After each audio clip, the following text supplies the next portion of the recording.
নমস্কার, রাজামুনের রাজকাহিনীতে আপনাদেরকে জানাই আরও একবার সুস্বাগতম। আজ তো রবিবার, আর রবিবার মানেই দেরি করে ঘুম থেকে ওঠা। যদিও আমার এখন আর সেই বালাই নেই, কেননা আমার বাড়িতে এখন শিব প্রতিষ্ঠিত হয়েছেন, নারায়ণ প্রতিষ্ঠিত হয়েছেন। সে যতই দেরি করে ঘুমাই না কেন আগের দিন, সেই সকালবেলা ঘুম ভেঙেই যায়। তো তখন আমাকে উঠে ঘর দুয়ারগুলো আমি একটু পুছে নিই, কেননা যিনি আছেন আমাদের হেল্পিং হ্যান্ড, উনি আসেন, উনি দেরি করে আসেন। তো আমি একবার পুছে নিই, দিয়ে বাসি জামা কাপড়টা ছেড়ে নিই, যেহেতু আমরা বাঙালি হিন্দু, সেটা তো করতেই হবে। ছেড়ে নিয়ে তারপরে মাথায় গঙ্গা জল ছিটিয়ে আমি নিজের মতো করে পুজোটা করে নিই।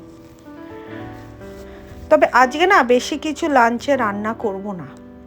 কালকে তো মায়ের কাছে গেছিলাম, অনেক দিন পর মায়ের কাছে গিয়ে অনেকটা সময় কাটালাম।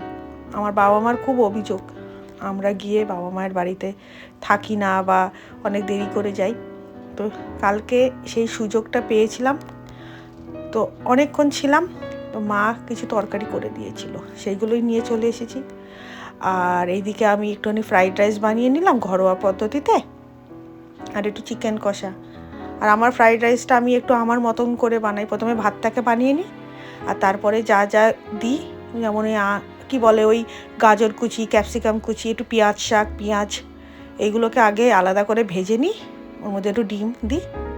দেওয়ার পরে এবার ভাতে আলাদা করে একটু ঘি, চিনি, নুন দিই, আর একটু ভাজার সময় একটু নুন দিই, আর একটু গোলমরিচ দিয়ে ওটার মধ্যে পুরো মিক্সটাকে মিশিয়ে দিই, মানে ভাতের মধ্যে ওই ভাজাটাকে মিশিয়ে দিই। দেওয়ার পরে তারপরে ওটাকে ভাপে বসিয়ে দিই। আর তার মধ্যে কালকে এনেছিল হচ্ছে কদবেল মাখাটা যা মেখেছে না রাজা, কি বলবো, একদম মুখে লেগে আছে। আর এদিকে একটু রুই ভাপাও ছিল, সেই কারণে আর ফ্রাইড রাইস, চিকেন কষা, রুই ভাপা আর স্যালাড। মায়ের খাবারগুলো আর আজকে হলো না খাওয়া, বললেই এক্ষুনি চেঁচাবে, কিন্তু কি করব, ওইগুলোও তো খেতে হবে, খেয়ে নেবো। কালকে তো আবার অফিস, ওইগুলো কালকে কাজে লেগে যাবে, কাল পরশু। আর শুধু তো খাওয়া দাওয়া করলেই হবে না, ঘরেরও তো আমাকে অনেক কিছু মশলাপাতি সারা সপ্তাহটা রেডি করে রাখতে হয়। সেই জন্য শুকনো খোলায় ওই কালো সর্ষে আর সাদা সর্ষে একটু বেটে নিলাম পোস্ত দিয়ে, বেটে শিশিতে রেখে দিলাম। এরপরে যখন মাছ টাছ করবো সারা সপ্তাহ ধরে, তখন ওইটাকে একটু ভিজিয়ে রেখে আরেকবার মিক্সিতে লঙ্কা দিয়ে ঘেটে নেবো, আর একটু নুন দিয়ে দেবো, একদম মিহিও হয়ে যাবে, আর সাথে ওই তেতো ভাবটাও চলে যাবে। আর বাকি তো সব শিশিতে চিলি ফ্লেক্স, তারপরে হচ্ছে ওই তরমুজের ওই দানাগুলোকে কি বলে, ওইটা রয়েছে। আর সব থেকে ভালো কথা হলো, আমি এইটা না নতুন আমি অনলাইন থেকে কিনেছিলাম এই 2 বছর আগে। তখন না বেশি দাম নেয়নি, ফ্লিপকার্টের থেকেই নিয়েছিলাম, আই থিঙ্ক। হ্যাঁ, ফ্লিপকার্ট থেকেই নিয়েছিলাম, জানো তো, 275 না 320 টাকা নিয়েছিল। প্রচণ্ড ভালো, এটাতে না মানে বাটা যায়, একদম মিহি হয়ে যায়। আমি এটাতে জল লাগাই না। তো খাওয়া দাওয়ার পরে মনে আছে তোমাদেরকে বলেছিলাম একটা ব্লগে যে হাট দেখতে নিয়ে যাব। তো আমি রাজাকে বললাম চলো এবার একটু বেরোই। তো বললো চলো, রোববার দিনটা একটু ঘুমাতে দেবে না? আলাম না, দেবো না, চলো। অগত্যা মধুসূদন, যেতে তো হবেই। তো গেলাম। তো আমরা যখন এখানে এসেছিলাম তখন বাজে হচ্ছে ওই 3:45।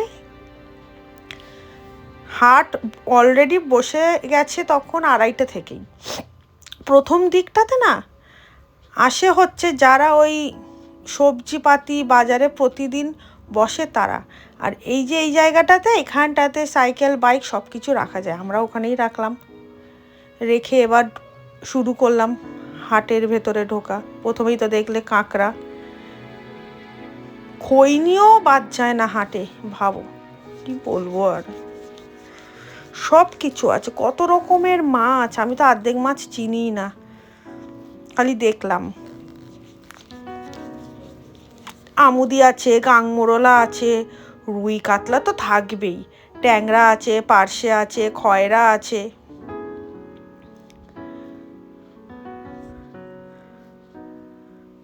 পমফ্লেট আছে, লোটে আছে, চিংড়ি তো আছেই, এটা তেলাপিয়া, তারপর টুনা মাছ আছে, এটা খয়রা। মানে আমার দৌড় হচ্ছে এইটুকুনি, তারপরে সব কটা মাছ আমি চিনি না। আচ্ছা এইগুলো তো মনে হয় বললো কি কি ভোলা ভেটকি সামথিং কিছু একটা, মানে আমি ওনাদের থেকেই শুনে শুনে বলছি, যতটুকুনি এই ঘটে রাখতে পেরেছি আর কি। আমার পক্ষে সম্ভব নয় মনে রাখা বাবা। কিন্তু এই মাগুর মাছটা জানো তো অনেক দিন পর দেখলাম, আসলে বাজারে এখন আসা হয় না তো সেই জন্য। আর ইলিশ মাছ, আগে যখন আমাদের শরীর খারাপ হতো মনে আছে, যেমন মাগুর মাছের ঝোল করে দিত। আমার একটা দিদা ছিল জানো তো, বাবার মাসি, কি ভালো রান্না করতো মাগুর মাছের ঝোল। ও দিদার হাতে যেটা খেতাম সেটাই অমৃত ছিল। খুব মিস করি ওই দিনগুলো। এই মাছের নাম আমি জানি না, আমার পক্ষে সম্ভবও নয়। তবে এখানে আজকে দেখলাম একটা মাছ, তারাও দেখাচ্ছি। ও মা গো, এই দেখো শঙ্কর মাছ, 300 টাকা কেজি বলে। এই মাছ নাকি মাংস এর কাছে ফেল। আমার মাংসকে ফেল করার দরকার নেই, আমার মাংস মাংসর জায়গাতেই থাক, মাছ মাছের জায়গাতেই থাক। আমি নমস্কার করলাম। তবে আমি শুনেছি নাকি শঙ্কর মাছের লেজ দিয়ে নাকি আগে বেত বানানো হতো। ওই দেখো এটা হচ্ছে সরু লেজ। মাছ তো হয়ে গেল, এবার এলাম একটু সবজির দিকে। আদা, বাঁধাকপি, ওলকপি, পটল, উচ্ছে, শসা, লাউ, শিম, টমেটো, বেগুন দেখেছো কি টাটকা। আর হাটে তো সবসময় দাম কমই হয়। পেঁয়াজ কলি, পালং শাক, লাল শাক, মূলো শাক, তারপরে হচ্ছে ফুলকপি। বলো একটা ফুলকপি, এই বড় একটা ফুলকপি 30 টাকা। এবার তো যারা এবার আরও পাইকারিতে নেবে তাদের জন্য হয়তো আর একটু কম। তবে প্রথম দিকটাতে সব যারা মানে বাজারে বসে ডেলি তারাই আসে। তারপরে যত সন্ধে গড়ায় তখন সবাই আসে আস্তে আস্তে, সাধারণ মানুষও। এখানে অনেক বড় বড় মধ্যম গ্রামে কমপ্লেক্স আছে, তারাও আসেন এখানে, সেখানকার বাসিন্দারাও আসেন। সহজে স্বীকার করে না, তাও আসে, জানি, দেখেছি। কেনই বা আসবে না বলো তো? যেখানে আমি কম দামে পাবো আর এত টাটকা সবজি পাবো, কেনই বা আসবে না? ধনে পাতাগুলোই যেন মনে হচ্ছে এক একটা পাতাগুলো যেন একটা জীবন্ত। আরে লাল শাকটা দেখো, আমি না ভিডিওটাকে কোনো এডিট করিনি, মানে একটা অদ্ভুত সুন্দর লাল। আমি যখন হাতে নিয়ে দেখলাম না পাতাটা, কি বলবো, মানে হাতে আমার পুরো আঙ্গুলটা যখন ডললাম লাল হয়ে গেল। অত এরা সার দেয় না। সবসময় যে আসলে কিনতেই হবে সেটা না, আমি সবসময় কিনিও না, কিন্তু আমার দেখতে খুব ভালো লাগে হাট। সেই টালির চাল, টিনের চাল, এইসব জিনিস তো আর কলকাতা শহরে এখন দেখতে পাওয়া যায় না। কলকাতা শহরে এখন বহুতল বাড়ি, বাড়ির নিচে মল, মলের ভেতরে একটা একটা করে আপেল বা একটা করে পেঁপে, তাকে আবার ড্রেসিং করিয়ে সুন্দর করে নেট লাগিয়ে, ওইগুলো মল অবধিই ঠিক আছে। হাটে হাসতে গেলে তোমাকে বাবা একদম পাতিভাবে আসতে হবে। আর এই যে ভারীগুলো দেখার পর না আমার খুব মনে পড়ে যাচ্ছিল আমার মামা বাড়ির কথা, বা আমার বাবার মাসির বাড়ির কথা। অমরশিটা না পূর্ব মেদিনীপুর, ওই এগরাক ওই দিকটায়, ওখানেও না ওদের এরকম বাড়ি, এরকম বাজার। এখন আর যাওয়া হয় না, ছোটোবেলায় তো প্রচুর গেছি। খুব মনে পড়ে গেল জানো, মাঝে মাঝে মনে হয় যে এই ব্যস্ততম শহর কোলাহল থেকে মনে হয় ওখানকার ওনারাই ভালো আছেন। সত্যিই তাই। হয়তো আবার ওনাদের মনে হয় কি আমরা ভালো আছি, কিন্তু এখানকার মতো এত দূষণ তো ওখানে নেই। ওটা হলো ফ্রেশ এয়ার। তুমি দেখো সবজিগুলো। তবে এটা হাটটার নাম হচ্ছে গঙ্গানগর হাট। এরা সপ্তাহে 2 দিন বসে, বৃহস্পতিবার আর রোববার। এটা হচ্ছে ওই দোলতলা, মধ্যমগ্রামের আগের স্টপেজ ওই বিটি কলেজ মোড়, আর দোলতলার মাঝখানে গঙ্গানগর। আর একটা মধ্যমগ্রামের বাদু রোডের দিকে বসে, ওটাতে মনে হয় মঙ্গলবার আর শনিবার বসে, কারণ আমি একবার মঙ্গলবার গেছিলাম, আবার শনিবারই বসবে। দেখেছো কত সবজি নিয়ে বসেছে সব, একটাও সবজি কিন্তু পড়ে থাকে না, সব বিক্রি হয়ে যায়। আর কেনই বা হবে না বলো তো, টাটকা টাটকা একদম সবজি ক্ষেত থেকে তুলে নিয়ে আসে, তারপরে এখানে এসে বিক্রি করে। ফুলকপি দেখো লাট মেরে আছে, কত ফুলকপি, পেঁয়াজকলি কি সুন্দর। যাদের একান্নবর্তী পরিবার তাদের জন্য কিন্তু খুব সুবিধা বলো, এখানে এসে কিনে নেবে। আর বেগুনগুলো দেখো যেন মনে হচ্ছে তেল লাগানো আছে, চকচক করছে। আর টমেটোগুলো যেমন টাইট আর তেমন হচ্ছে লাল।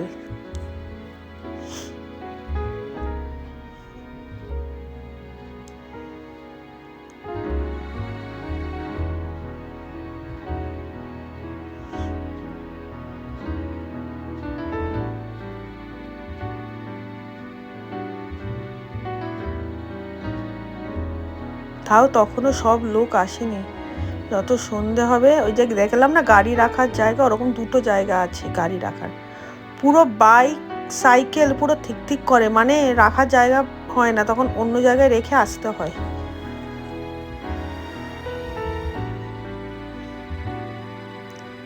আর কত বড় জায়গা নিয়ে এইটা, কি বলবো আর। আমি তো মাঝে মাঝে যখন যেতাম আগে হারিয়ে যেতাম, কোথা দিয়ে বেরোচ্ছি কোথা দিয়ে ঢুকছি কিছুই বুঝতে পারছি না, পুরো একটা ভুলভুলাইয়ার মতো। এখন যদিও বুঝে গেছি, কিন্তু বিশাল জায়গা নিয়ে এই হাটটা।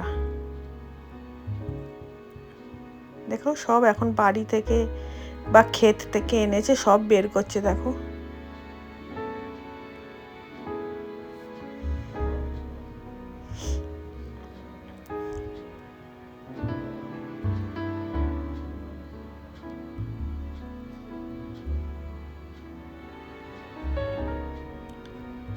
যাদের অনেক বড় পরিবার তাদের জন্য কিন্তু খুব সুবিধে জানো তো, এখান থেকে বাজার করা।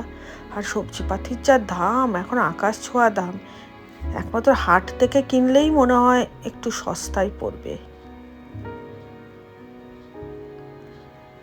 দেখো সব আছে, আয়না দড়ি কি নেই সব আছে, মানে ব্ল্যাঙ্কেট থেকে শুরু করে শাড়ি থেকে শুরু করে সব আছে।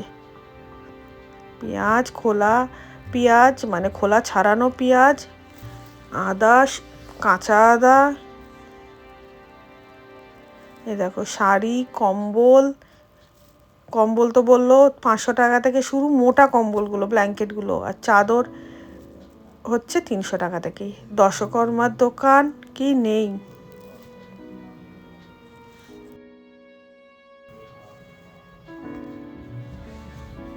এইটা না হচ্ছে একটা নার্সারি, দেখো ছোট্ট নার্সারি মতো, মানে হচ্ছে গাছ টাছ সব বিক্রি হচ্ছে। এটা হচ্ছে ওই সার টাইপের, তারপরে ওই গাছের বীজ সিড যেটাকে বলা হয় সেটা।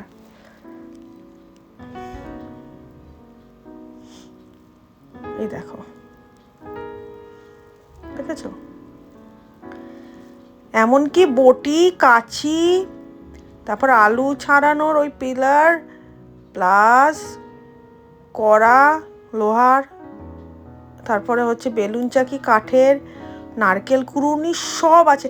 তবে এটা জানো তো, আমি না এর আগে দেখিনি, কি জানি দেখিনি নাকি এখানে এসে পৌঁছাতে পারিনি, তখন তো শর্টে শাটাং বেরিয়ে যেতাম। তবে এইখানটাতে আজকে আমি বলেছিলাম না তোমাদেরকে যে দেখাবো কি পাওয়া যায়, সেই কারণেই এই দিকটাতে এসেছি বলেই দেখতে পেয়েছি, ভাগ্যিস এসেছিলাম। নয়তো এখানে যে আমি নার্সারিটাও জানতাম না জানো তো, যেটা ছোট করে ফল টল সব পাওয়া যায়। এই দেখো মুড়ি, মুড়িও বিক্রি হচ্ছে,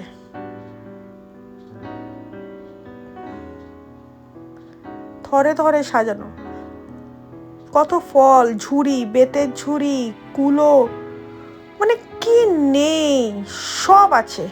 সত্যি হাট মানে যে খোলা আকাশের নিচে একসাথে সব কিছু পাওয়া যায় সস্তায়, তাকেই মনে হয় হাট বলে। দেখো পায়রা বিক্রি হচ্ছে, হাঁস বিক্রি হচ্ছে, মুরগি বিক্রি হচ্ছে। এগুলো হয়তো পোষ মানানোর জন্যই বিক্রি হচ্ছে। মুরগিটা হয়তো পোষ মানানোর জন্য নয়, পাখিদের মনে হয় পোষ মানানোর জন্য, জানি না। দেখো সাদা পায়রাটা কি সুন্দর লাগছে না? আর এই দেখো আর একজন মহারাজ হাঁস প্যাক প্যাক প্যাক প্যাক করছিল, ওকেও বিক্রি করবে বলে নিয়ে এসেছে। গামছা, বাচ্চাদের জামা কাপড়, এইগুলো পাওয়া যায় না, আমি হাটে জানতাম না, বিশ্বাস করো। এনারা তো তখনও দোকান শুরু করেননি, আসলে অনেক রাত অবধি থাকতে হয় তো। জানো তো এখানে একটু ঠান্ডাও পড়ে গেছে গো। অনেককে দেখলাম একটুখানি মানে সোয়েটার, মাফলার, জ্যাকেট পরতে বা চাদর নিতে, আসলে ভেতরটা একটুখানি তো খোলামেলা তো সেই জন্য। এইদিকে বিক্রি হচ্ছে চানাচুর, তারপর হচ্ছে ওই গাঁটিগুলো প্যাকেট করা।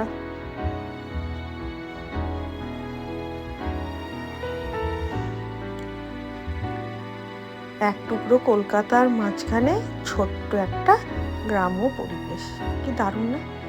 সাথে হচ্ছে এই গরম গরম জিলিপি, আহা অমৃত। যদিও আমি অত খাই না মিষ্টি, তাও একটা দুটো টেস্ট করেছিলাম, মোটামুটি ভালোই খেতে।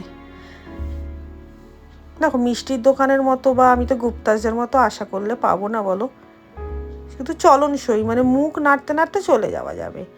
এখানে যারা সকাল থেকে বা দুপুর থেকে এসে বসে তাদেরও তো পেটে খিদে লাগে, তখন এটাই তাদের কাছে অমৃত।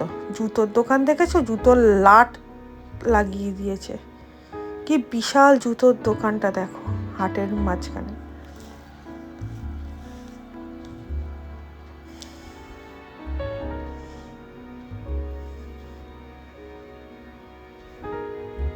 বললাম না সব আছে। এমনকি তোমার ওই যে হাকোবা টাইপের যে ব্লাউজগুলো, সেইগুলো পর্যন্ত এখানে বিক্রি হচ্ছে, ডিজাইনার টাইপের। কি বলবো। আর সব থেকে মেন মানে অ্যাট্রাকশান তো তোমার হচ্ছে এইটা, 1 টাকায় পেঁয়াজি আর আলুর চপ। ভেবে দেখেছো কখনো? ভাবতে পেরেছো না? ছোট ছোট, একদম মুখে গেলেই একদম মেল্ট হয়ে যাচ্ছে, একদম অদ্ভুত টেস্ট, আর দারুণ বানায় এই দাদাটা। আমরা তো যখনই হাটে আসি তো তখনই এখান থেকে কিনে খাই, আর উনি শুধু হাটে না, উনি সবসময় বসেন। এই দেখো আমি খাচ্ছি, দেখেছো? মানে এইখানে আসলে এটা খেতে হবে, এটা বাধ্যবাধকতা, এরকম একটা ব্যাপার। তোমাকে এমনিই টানবে, আর গরম গরম তো একদম ইয়াম্মি। আরও অনেক কিছু আছে, ডিমের চপ টিমের চপ, কিন্তু ওনার মানে সব থেকে মেন বিক্রি হয় এইটা। তাহলে কেমন লাগলো আজকের ব্লগটা? নিশ্চয়ই ভালো লেগেছে তো, লাগতে বাধ্য। বলেছিলাম না হাটে নিয়ে যাব। আজ তাহলে এইটুকুই, আবার আসবো অন্য কোনো দিন রাজামুনের অন্য আর একটা ব্লগ নিয়ে। ততক্ষণ তোমরা সবাই ভালো থেকো, সুস্থ থেকো। আর ব্লগটা যদি ভালো লেগে থাকে একটা লাইক, কমেন্ট আর শেয়ার করে দিও। আর পারলে একটু সাবস্ক্রাইব করো, যাতে আমি আগামী দিনে আরও ভালো ভালো ভিডিও আনতে পারি। টাটা।